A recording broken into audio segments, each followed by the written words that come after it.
Panatang makabayan, inibig ko ang Pilipinas, ang aking lupang sinilangan.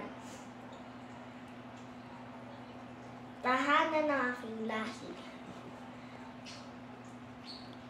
Kinukup ako at tinutulungan maging malakas, masipag at maging marangal. Dahil mahal kong Pilipinas, dinindig ko ang payo ng aking mga magulang.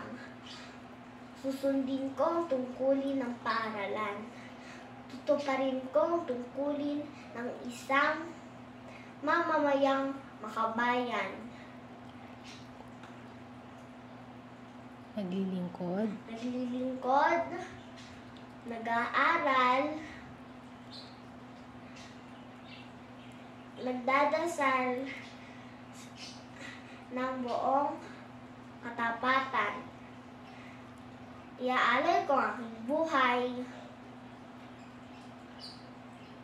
pangarap, pagsisikap sa bansang Pilipinas.